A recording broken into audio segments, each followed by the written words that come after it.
Major League Baseball is back. Cleveland Guardians baseball is back. I am not going to let my excitement let me overreact to the first two spring training games. Maybe. Tanner Bobby of the Guardians, and you're listening to Locked On Guardians. You are Locked On Guardians, your daily podcast on the Cleveland Guardians. Part of the Locked On Podcast Network, your team every day. I hope the sounds of Tom Hamilton and the ball hitting the bat, the ball hitting the gloves has warmed you up on this cold weekend in Ohio. Baseball is back. I hope you're all enjoying it. I'm Justin Latta. This is Locked On Guardians. Thank you for tuning in. It is the first two spring training games of the season. We don't overreact to spring training around here. Certainly not me, who loves spring training. We're not going to overreact, but we are going to talk about what we learned over the weekend. We'll talk about Monday morning headlines, everyone's takeaways from the first weekend of baseball in 2025, even if it's not doesn't really count. We're going to get into the second base battle update, at least from the first couple of games, talk about how we're going to do that. And we'll talk about if slow playing pitching works. That's something Cleveland's going to do this year a little bit to some guys. We'll talk about how they're going to do that and if that does work. Before we get into all of that, today's episode is brought to you by FanDuel. Right now, new customers on FanDuel can get $100 in bonus bets if your first $5 bet wins. So go and download the app and to FanDuel.com to get started for a chance at $150 in free bonus bets. Again, I'm Justin Latta. Thanks for tuning in to Locked On Guardians. We are free everywhere and every day, wherever you can get Cleveland Guardians podcasts. We're on YouTube, Spotify, Apple, Podcast Addict, all the places you can get it. Amazon Music. Welcome on into our everydayers. Welcome in if you are not an everydayer. I am Justin Latta, and I have been covering the Guardians minor league system since 2007. I was previously the editor-in-chief at Guardians/Indians Baseball Insider. I am currently at the Morning Journal, the News Herald as a freelancer, and Prospects Live, and my own newsletter, Next Year in Cleveland.substack.com, where I am very close to finishing my top 50 prospects, countdowns and rankings, scouting reports, a bunch of other stuff I'm doing for an ebook over there. You can subscribe over at nextyearincleveland.substack.com. It's free. If you want more prospect content, love to have you over there. I got an ebook coming. I got more scouting reports coming, all kinds of fun stuff that we'll talk about over there. Jeff will be back with us on Wednesday for Wednesday's episode. Some of you might have noticed he hasn't been here. He was dealing with a personal family matter. He'll be back this week. We're looking forward to have him back. Please give him your well wishes. It's been a tough week for Jeff, and I'm excited to get him back. With that out of the way, let's get to Monday morning headlines. So, one of the things we're going to do in 2025, we're going to do every Monday. One of them is going to be Monday morning headlines. So we're going to get all of your reactions from the weekend's games starting right now throughout the end of the season. Give us your headline for a weekend set of games. I'm going to give you mine. I'll read yours. I'll react to yours, and then we'll get into more of it. So let's start with mine here. I'm going to say the kids are all right as my first headline. It was a good weekend, and this is particularly why I always say I love spring training. Jeff always makes fun of me, says he hates spring training. Number one, I love spring training baseball because, A, baseball's back, right? That's awesome. Two, seasonal depression is a real thing. We need some sort of hope for baseball, for warm weather, blue skies, all that kind of stuff. So I love that kind of stuff. But the real main reason I love spring training baseball, again, I've said this every year, so everydayers probably know this. If you're not an everydayer, you'll learn it now. You often get to see the prospects and the young guys get into major league games. There are guys that will never even sniff the big leagues who get call-ups for a day in spring training. I know that's not real spring training. That's not real Major League Baseball games. It's spring training. They don't count.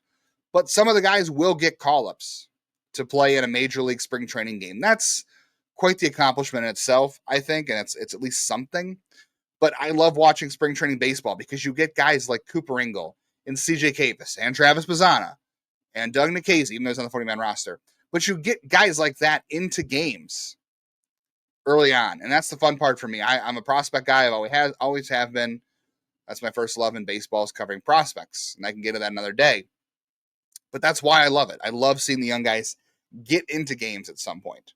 So the kids this weekend, a lot of fun, right? Not a lot going on in the Saturday game against the Reds, right? Petey Halpin gets a hit. Mason Hickman came in that game, threw okay.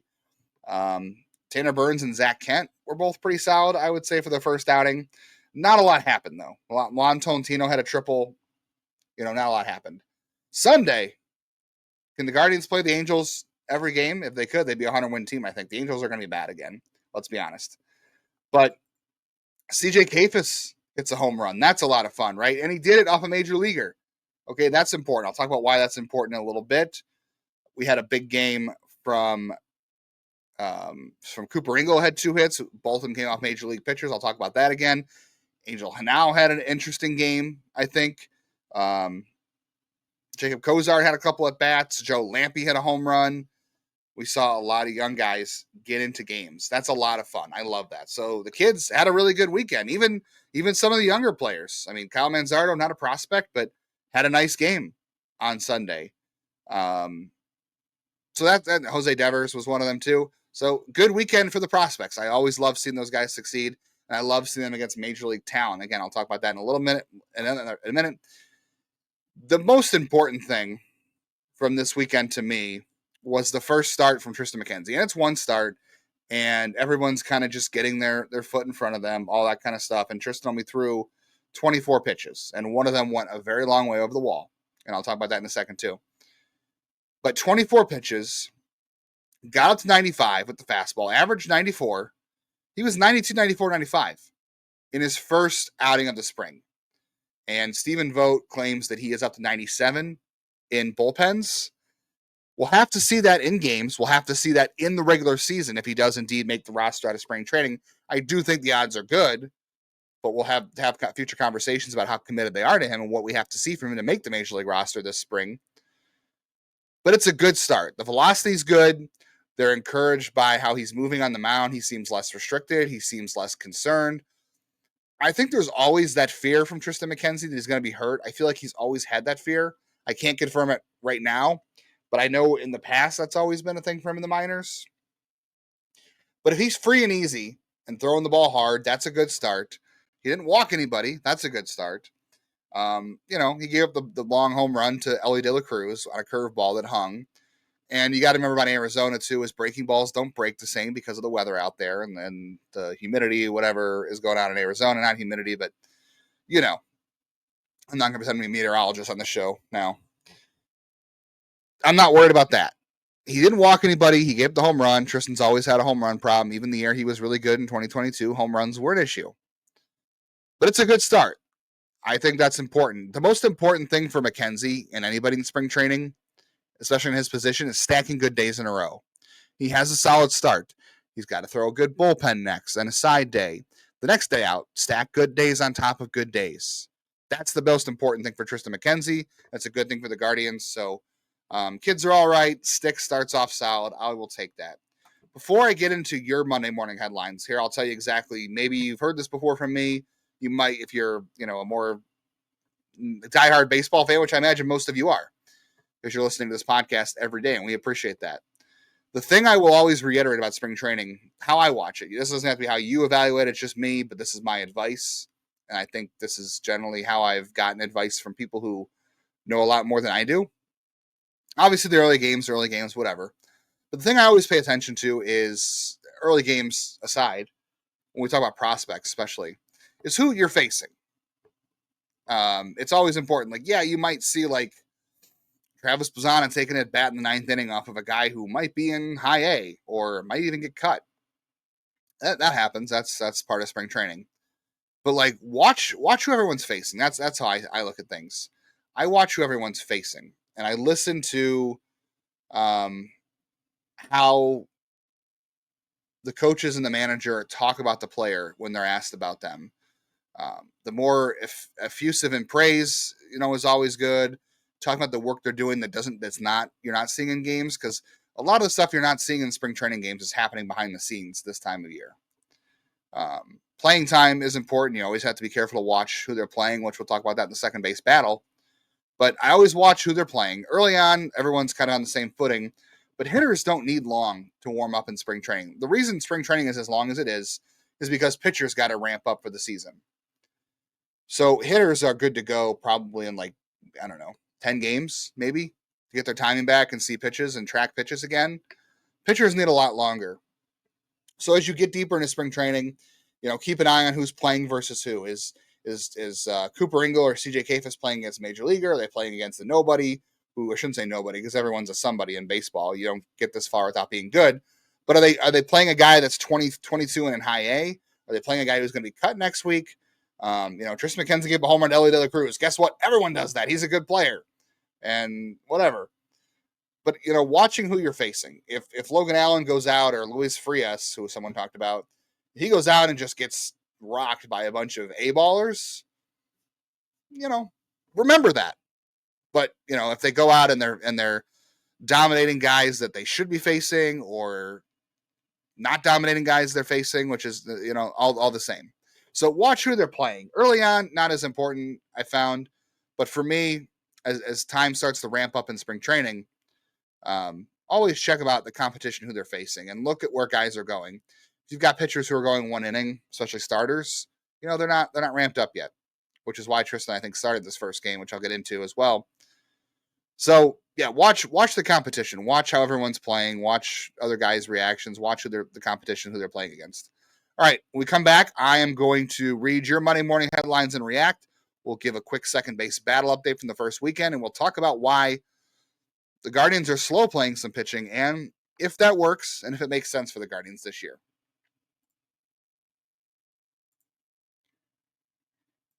When the game tips off, we know the NBA action is just getting started. There's no better place to get in on NBA action than FanDuel, America's #1 sportsbook. With FanDuel, you can place live bets throughout the game. So if you miss opening tip-off and you want to bet on that fourth quarter comeback, you want to bet on that Cavalanche, right? The Cavs win again against the Grizzlies. Fun game. You can stay in on the action. You can look for a bigger payout. You can even combine your live bets into a same-game parlay. Maybe you want to put some money down on Ty Jerome heating up. Love me some Ty Jerome. I do love the single game parlays, same game parlays. I do love doing some money lines. I do love doing some prop bets on NBA. I won some good money on Ohio State back in January. Can't do prop bets for college, whatever. Right now, if you are a new FanDuel customer, you can get $100 in bonus bets if your first $5 bet wins. So go throw $5 on the Cavs. They're a good bet right now, even without Darius Garland. Just go to FanDuel.com to join today. That's FanDuel.com for your shot and $150 in bonus bets if your first $5 bet wins. Make every moment more with FanDuel, an official sports betting partner of the NBA. Thank you all for making Locked On Guardians your first listen today and every day wherever you get podcasts. We appreciate everydayers checking in with all our everydayers here in a second from all of our conversations about Monday morning headlines. If you want to get in on the conversation, join us to be an insider for Locked On Guardians. The link is on the screen. You can copy that, or it's in your show description if you're listening or just want to get it out of YouTube. I asked our insiders for their Monday morning headlines. I gave our insiders the roster for the game today, so they knew ahead of time that Travis Bazzana and CJ Kafis and Angel Hanau are playing. That stuff does get public eventually, but when I get the roster, I send it out to our insiders. So if they're going to the game or they're watching and they want to know what prospects are coming to the game, that's what I do. And whenever we get information like that, we share with our insiders. We give them bonus content. Jeff's got draft data up on the insiders Google Drive. We're doing bonus episodes, mailbag only, or subscriber-only mailbags. We're doing leftovers at the end of the month, some content we didn't get to, at least 2 extra podcasts a month for our insiders. So join to be an insider today. We would appreciate that. I know I love the conversation with all of our insiders, and we are so close to 4K on YouTube. Last count, we are less than 50 subscribers away from 4K. Let's get there before March 1st. How about that? March 1st is Saturday. Can we get 50 more subscribers by Saturday? Let's make the push. Tell a friend if they're interested in Guardians baseball. If you guys want to talk Guardians baseball, let them know. I know we're not the Cavs. We're not letting them know here, but let them know about Locked On Guardians. We're here every day covering the Guardians. We're trying to do something different every day. We're talking about different players. We're talking about prospects, talking about the draft. There's something for everyone here. And I think you can truly say that if you're an everydayer. All right, let's get into your Monday morning headlines. Let's start with Aaron. Aaron said, Rocchio keeping the seat warm for now. Yeah, that's a good one. I mean, Rocchio had a good start to the season or start to spring training. I thought it was a good performance by Angel Hanau. He had a couple of good hits. He made a good play at shortstop, even though he pulled Kafis off the bag. He did have a good play at shortstop. I think I missed one here from our insiders. Let me check on that one. Rocchio, Michael. I got Michael's on here. Let's go to Zach. Zach had a good one. Zach said, Rocchio rake short and continues where he left off in the postseason. Rocchio had a great game. Rocchio had a very, very good Saturday afternoon off Hunter Green. Good pitcher, right? So again, we talk about pitcher versus hitter matchups. It's early, so we're not taking a whole lot of stock into this. It's just a lot of fun and seeing what everybody thought about the first weekend. But good exit velocities from Brian Rocchio, right? Hits the ball really hard. He had the 107-mile-an-hour double. So that's a really good start for him. And the 96-mile-an-hour double as well. Stephen Vogt talked about Rocchio bulking up, and he's added some muscle, and that's what he needed to do. We talked about this last season, but Rocchio had to bulk up a little bit, get a little bit stronger. That's always something he's had to do in the past, and he finally did it. So I'll be very curious to see how that translates for him going into the year. But more bulk on Rocchio if he stays at shortstop, and was still a good defender, though, even though he had some, boneheaded miscues at times, some big ones that really cost them. But if he can stay at shortstop, bulking up a little bit, I'm really intrigued about what Brian Rocchio can be. I know we got to talk about him a lot and what happens for him this season later in the spring. We'll talk about that. All right. So good one from Aaron, good one from Zach. Ethan, Cleveland's young bats. Yeah, I talked about that. The kids are all right. It was a fun weekend to watch the prospects, especially on Sunday against the Angels. We saw a lot of fun stuff, right? Joe Lampe's home run. Cooper Ingle had a good day. Obviously, CJ Capus with the home run, even though ESPN called him Colin. Apparently, his first name is Colin. I actually didn't know that. He goes by CJ, so I call him CJ. Angel Henao, a couple good at-bats, some good plays. Yeah, it was a fun weekend for the kids. I love spring training for the young ones. Michael also echoes the sentiment. Rocchio 3 for 3 first game.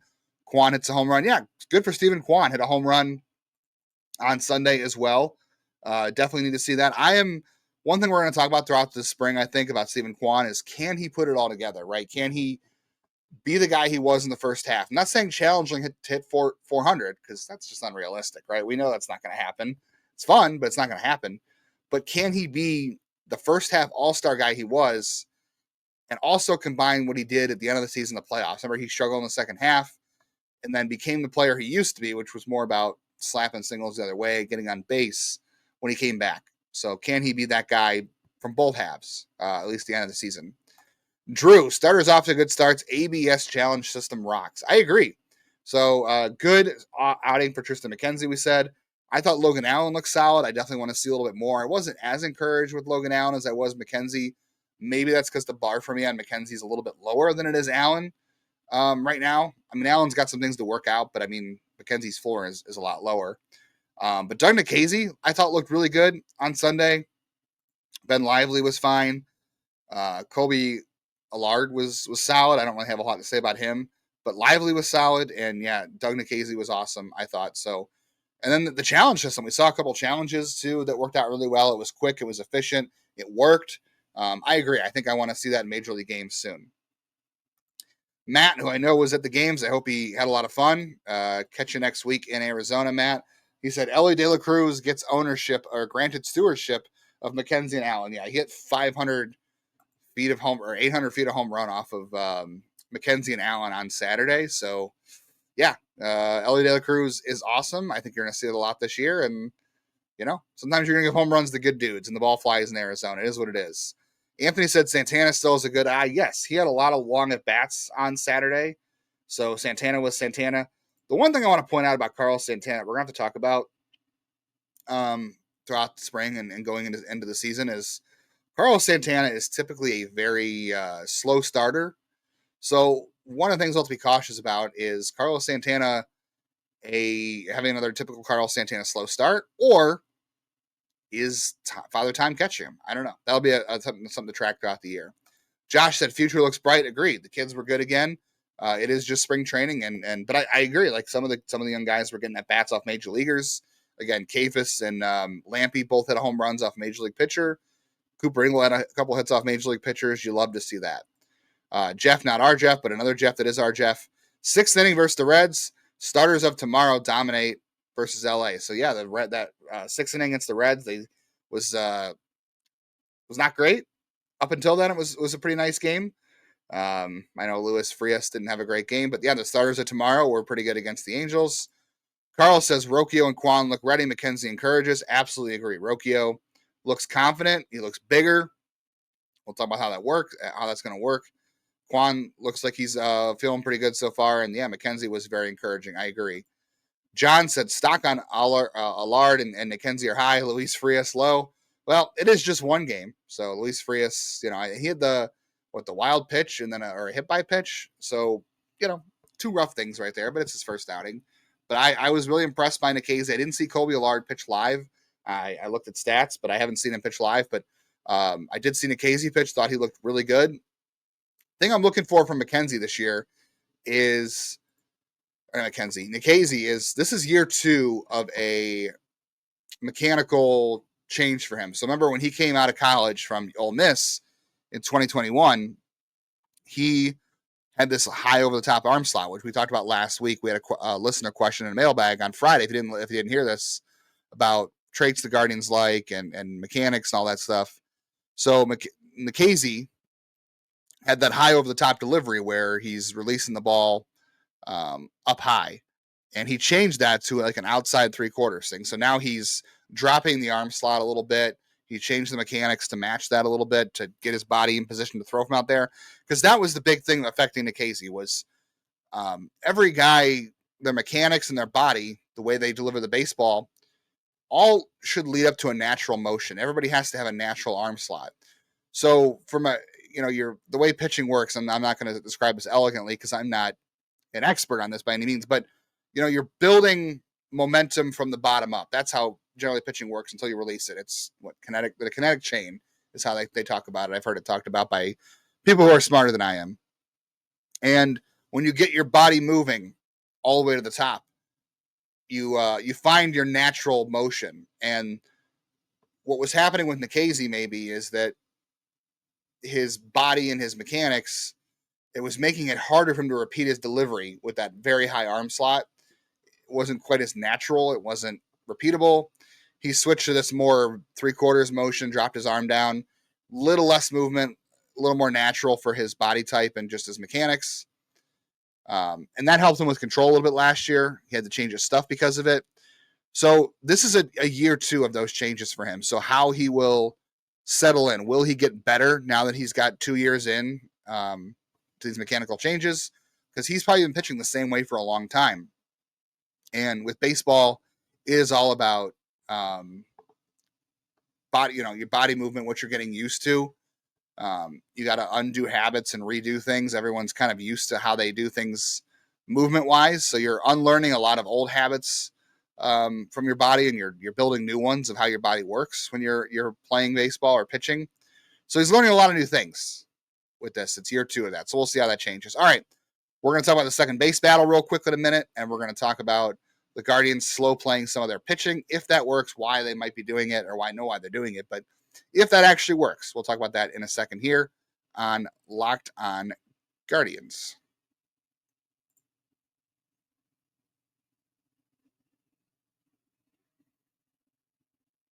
Hey, if you made it this far in today's episode of Locked On Guardians, we appreciate that. If you're not automatically downloading audio, please do wherever you get your podcasts. Set up to auto download, helps us a lot. Make sure you don't miss an episode. And on YouTube, hit the bell so you always see we post more videos. I am going to ask you at the end of the week for some content you might be looking for in spring training, because I'm going to be out there over the weekend for a long weekend. So I'm going to ask you for some stuff you guys are looking for from me from spring training coverage. And some of that will include me dropping some videos. So if you want to make sure you get all those, hit the bell so you never miss a video on YouTube. That helps us as well. All right, second base battle. I'm not going to go deep into this today because it's 2 games. And let me know if you want to hear about this. If you want to hear a second base battle update every day, I don't think we're going to go into right field as much because we could talk about it depending on who gets starts. But I generally feel like right field is going to be that platoon. I do feel like that's how it's going to go. So we might not dive into that as much unless something sticks out. But second base, I think it's worth talking about every couple of days if we don't do it every day. Just talking about who starts, who looks good, what questions are being asked to vote, what they're looking for. So far, we saw Gabriel Arias get the start on Saturday, the first start at second base. We saw Juan Brito get the second start. So just tracking who's starting, who does what are the coaches and managers saying about these guys. And we haven't heard them ask any questions yet about what are you looking for. And the important thing to remember, too, is they're not looking for stats in spring training, because there are guys littered throughout history that have great spring trainings that just are, it means absolutely nothing. So stats are not what we're looking for here. So it's going to be following the quotes from the managers. It's going to be following some of the data, at least exit velocity. We're going to have to watch video, watch the games when we can, which, there's not going to be a lot of games on TV. There's going to be some. There'll be audio. So listening carefully, tracking the things people are saying. And I think who's getting the most starts? Who is getting more back-to-back starts? Who is staying in longer to start? Because all those guys got to build up.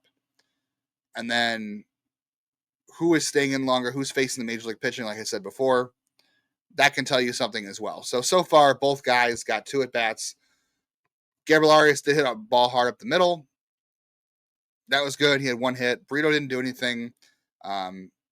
He did have a hard, short hop line drive hit to him on Sunday that didn't handle that great. It was ruled a base hit. I think it was fair to rule a base hit, but, I don't think he's going to remind anybody of Andres Gimenez at second base, even on balls that aren't hit that well to him anyway.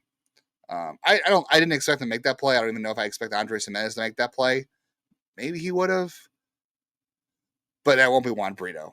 So that's one thing right there. I do expect Gabriel Arias to have enough defense at second base. Maybe he would or wouldn't have had that ball eat him up the way it did Brito. It was hard. It was a hard hit. It was a hard one-hopper right in front of him. Arias, I would say, definitely will give you the better defense. There's power, not as a professional at bat as Brito. I thought his at-bats were okay. He didn't strike out. Not that matters. But so they're both at 2 at-bats. We'll keep an eye on how that goes. Bazzana got in the game. That's a lot of fun. He walked, and he also struck out twice. Let's talk about that for a second, too, with Bazzana. Because I've seen a lot of concern out there about the passivity, which is something that affected Bazzana in college. He was a very passive hitter, and it affected him in Lake County last season, too. He is passive. He did work the walk. Early in spring training, I'm not concerned about that when he's getting into games. I think he's a pitch tracker. He wants to make sure he's seeing enough pitches. He did this last year when he got to Lake County, and then he kind of got more comfortable and started swinging more. I think he's just kind of tracking pitches, trying to get his bearings about him. This is his first time playing games in Goodyear Ballpark, remember? So he's trying to get his bearings about him. He's trying to face some new pitchers. Let's see how he does as the spring progresses and how much more aggressive he gets. I'm not worried yet. All right, the last thing I want to talk about today before we get out of here is slow playing pitchers. So if you didn't keep an eye on this is something Stephen Vogt said in spring training already. He talked about, so Class A, Cade Smith, Hunter Gaddis, and Tim Herron are all going to be held out of Cactus League games until a little bit later. They didn't say how much later, but it's going to be later. So you're definitely not going to see him pitch this week. I would imagine, obviously, March they'll pitch, right? It'll probably be later. I don't have a problem with this with relievers. I think for relievers, they don't need as much time to build up. They already said with Trevor Stephan, obviously he'll be back sooner than later. He's throwing off a mound already, which is great. They don't need as much time to build up. Early on, they only want to get these guys to make sure they can get an inning. And then maybe at the end of spring training, they'll go 2 so they can get an up-down. I'm not as worried about that for them. I think Class A, it's important because I don't know how much 2022 affected him in 2023. Remember, Class A was not bad in 2023, but it was not the Class A that we've come to know. I don't know how much 2022 had an effect on him. It's especially important for Gaddis, Herron, and Smith, though, because that was their first year of high volume, high leverage innings. So I think that's important, and I don't think it'll be an issue for relievers. I think this makes a total sense. I think they'll be ramped up in no time. The thing I'm wondering is what they'll do with starters. And I see, I talked about last week why Triston McKenzie getting the first start was important. A, because of his situation on the roster, but B, usually it's guys who are more built up this time of year. And that was intentional for McKenzie. It was intentional for the Guardians that he was more ready to go early in camp than normal because he came into camp last year lingering some issues and didn't throw normally in the offseason. And now he's got to make the club. And now they need him to be ready to make the club. So that was important. Logan Allen got 2 innings. Ben Lively got 2 innings. That's good. Those guys went more than 1 inning to start. That's good.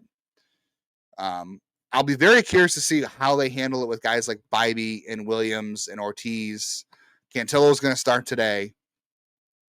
I'm not as worried about him because, well, they got to keep Cantillo healthy because he had the spring training injury a year ago, and he always gets hurt during the year. So I'll be curious to see how they handle him. But, like, I don't think Tanner's Bybee is expected to pitch until, like, the second week of March, which, okay, this is the last week of February, right? The last weekend of February. He didn't pitch this weekend. He might not pitch until, like, late the first week of March, which is, like, I don't know, the 5th, the 6th, the 7th, the 8th, one of those days.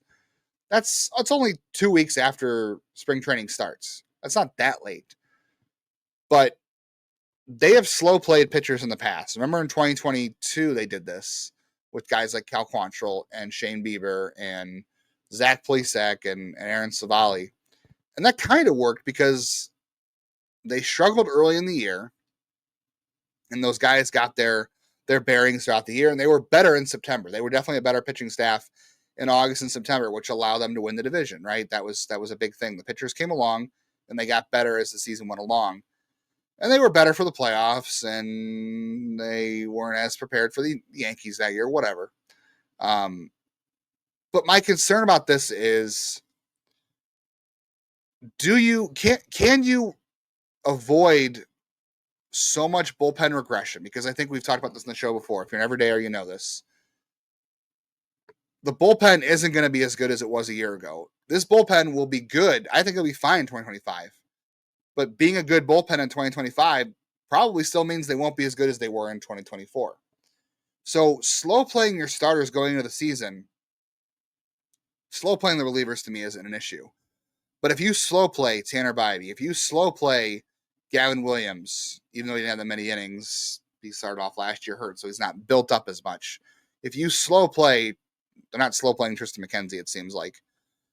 But if you slow play a couple guys, and they go into April, or the first part of March, like, let's say Tanner Bybee makes the first start, right, at Kansas City. He goes 5 innings. Can your bullpen handle early on the weight of carrying the load the way they did the year ago, when Tanner Bybee, you're only letting him go 5 innings the first 2 or 3 starts because you're slow playing him? Or Luis Ortiz or Gavin Williams, they're only going 5 innings in the first 3 starts because you're slow playing them. Those are the guys you need to have to be horses throughout the year. And yes, you have to get them to October healthy to have a chance. But you're battling bullpen regression, and maybe that's why they added Jacob Junis and Paul Sewald. Maybe that'll help them stave that off. But the whole idea of this offseason was to add starting pitching, so you, A, had depth this year the way they didn't a year ago, but B, to stave off some bullpen regression. If you're going to ask, are you going to ask your relievers to carry that load early in the year while you're building up your starters? Because think about it.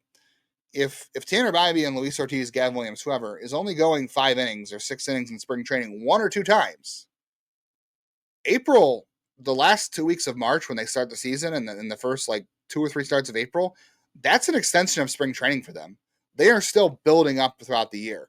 So you're essentially just kind of rolling, okay, well, it's not spring training. These games start and they count, but you're still not going to go 100 pitches. You're only going to go 90. You're only going to go 85. We're going to keep it careful, 5-6 innings, which was the problem a year ago. So this is still an extension of spring training. If they go this route, maybe they won't go this route. Maybe they'll surprise me, but it's how they've handled it in the past. Is that going to work for them? Does it work? Tanner was fine last year. Ben Lively, reached a career high by the end of the year, and he kind of hit the wall. A lot of these guys don't have track records of throwing high innings. Tanner's high was last year.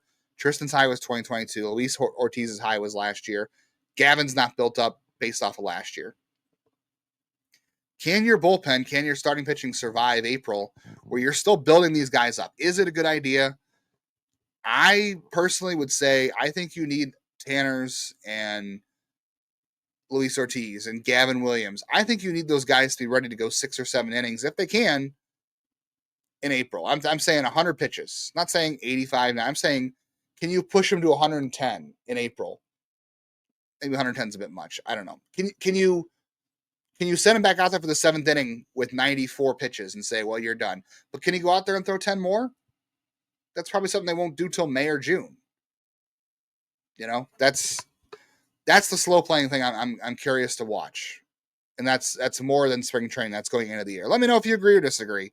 They might not make any sense. I think it makes sense to me. It's something I'm watching for. All right. Jeff will be back tomorrow. I'm sorry, Wednesday. Tomorrow, if you tune in, I will have a crossover episode with our host of Locked On MLB. That is Sully. He is the host of our Locked On MLB show. If you haven't listened, he's a lot of fun. He does trivia questions every day. He covers the league from a national standpoint. So it was a good conversation. We already recorded the episode. He talked about what he thought about the Guardians offseason. We talked about the AL Central. We talked about what I thought about the Guardians offseason going into the season.